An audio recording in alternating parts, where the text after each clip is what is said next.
Gandhi-Jinnah Talks. Gandhi-Jinnah Talks occupy great significance with regard to the political problems of India and Pakistan movement. The talks began between two great leaders of the subcontinent in response to the general public desire for a settlement of Hindu-Muslim differences. Gandhi wrote to the Quaid-e-Azam on 17th July 1944, in which he expressed his desire to meeting the Quaid-e-Azam. The Quaid-e-Azam asked for permission of meeting Mr. Gandhi from the Muslim League, which was duly accorded. Gandhi-Jinnah talks began on 19 September 1944 in Bombay and lasted up to 24 September 1944. The talks were sometimes held directly and sometimes through correspondence. Gandhi told the Quaid-e-Azam that he had come in his personal capacity and was not representing the Hindus or Congress. The Gandhi's real concern was to extract from Jinnah's mouth that the whole of Pakistan proposition was absurd. Quaid-e-Azam painstakingly explained the basis for the demand of Pakistan. "We maintain," he wrote to Gandhi, "that Muslims and Hindus are two major nations by any definition. A test of a nation of 100 million. We have our own distinctive outlook on life and of life. By all the canons of international law, we are a nation." He added that he was convinced that the true welfare not only of the Muslims but of the rest of India lies in the division of India, as proposed in the Lahore Resolution. Gandhi, on the other hand, maintained that India was one nation and saw in the Pakistan Resolution nothing but ruin for the whole of India. If, however, Pakistan had to be conceded, the areas in which the Muslims are in an absolute majority should be demarcated by a commission approved by both Congress and Muslim League.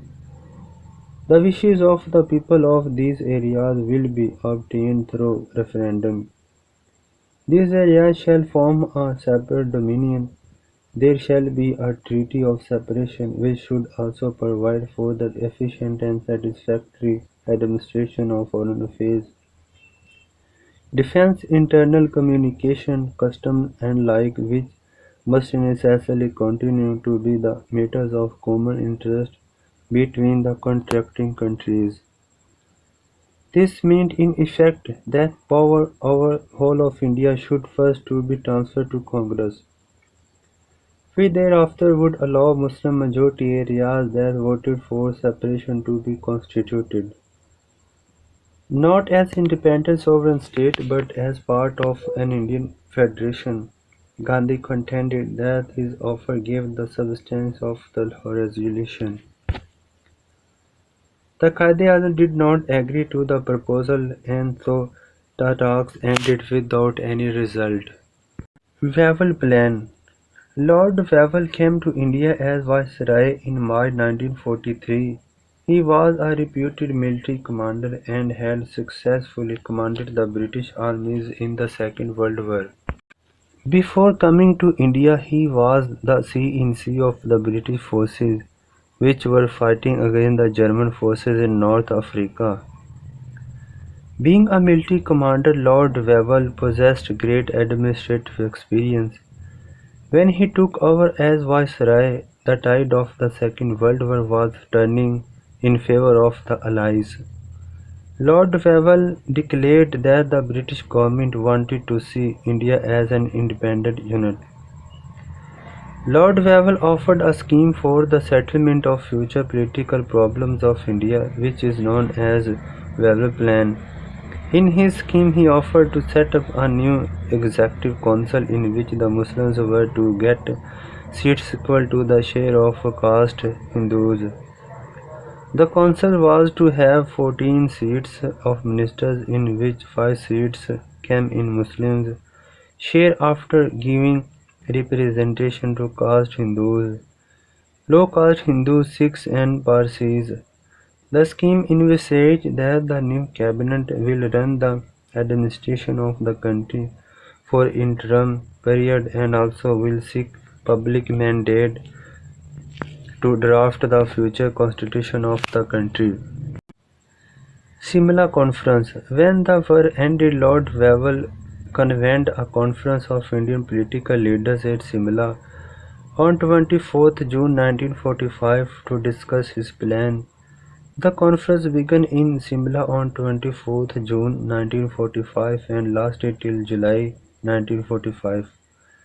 Muslim League was represented by the Quaid-e-Azam Liaquat Ali Khan, Khwaja Nazimuddin, Ghulam Hussain Hidayatullah, Sir Muhammad Asadullah and Hussain Imam. The Congress was represented by Gandhi and Maulana Abul Kalam Azad, Khizar Hayat Diwana, Dr. Khan Sahib and some other leaders. The Viceroy proposed an interim central government in which all the portfolios except that of war would be given to the Indians. There was to be party of representation between the Muslims and Hindus. There was a deadlock over the Muslim League's demand that all five members of the Executive Council should be the nominees of the Muslim League. The Viceroy was of the opinion that four members should be taken from the Muslim League, while the fifth member should be a Punjabi Muslim or did not belong to the Muslim League.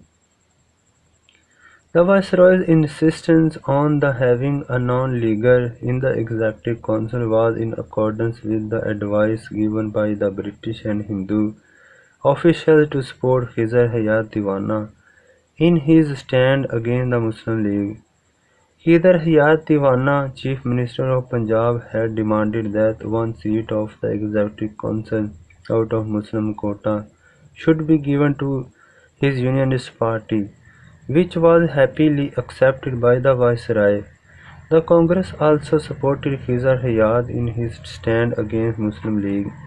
The Congress denied the Muslim League's claim of being the sole representative of the Indian Muslims.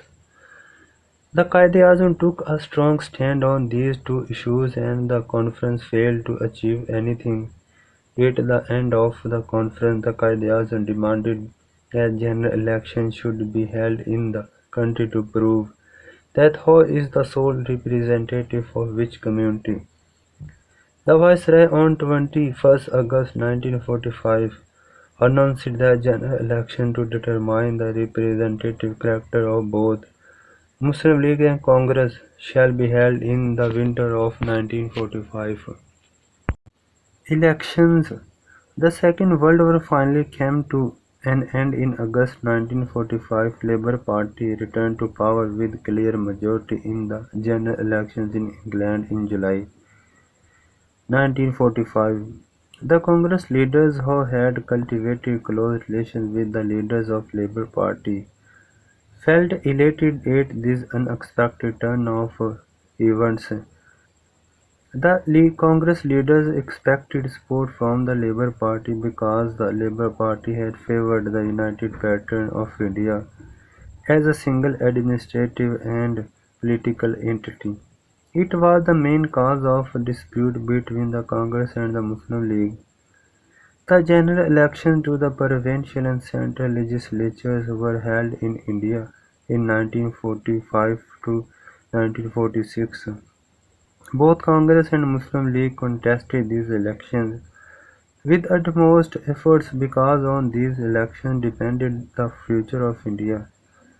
The result showed a decisive victory for Pakistan. The Muslim League won all the Muslim seats in Central Assembly and 446 out of 495 Muslim seats in the provincial assemblies. The Congress won the similar victory in the Hindu constituencies and came to power in all the provinces with Hindu majority. In Bengal, the Muslim League won 113 out of 119 Muslim seats and was able to form ministry with H. S. Sohrawardi as chief minister. In Khyber Pakhtunkhwa, the Muslim League could not get a majority and won only 17 out of 36 Muslim seats. The Congress formed a ministry in the Khyber Pakhtunkhwa with Dr. Khan Sahib as the chief minister. The elections of the 1945-46 proved that the Muslim League alone represented the Muslims of India. The sweeping majority of the Muslim League increased Congress' hostility toward the Muslim League. Instead of acknowledging the undeniable majority of Muslim League and coming to terms with it, Congress persisted in its policy of dividing the Muslims and denying political power to the representatives of the Muslim community, even in the provinces where the Muslims were in majority. In this way, Congress deepened Muslim suspicion, intensified communal discord, and made an amicable settlement impossible. It was the reason so the settlement of government was delaying. Congress was trying to delay the government.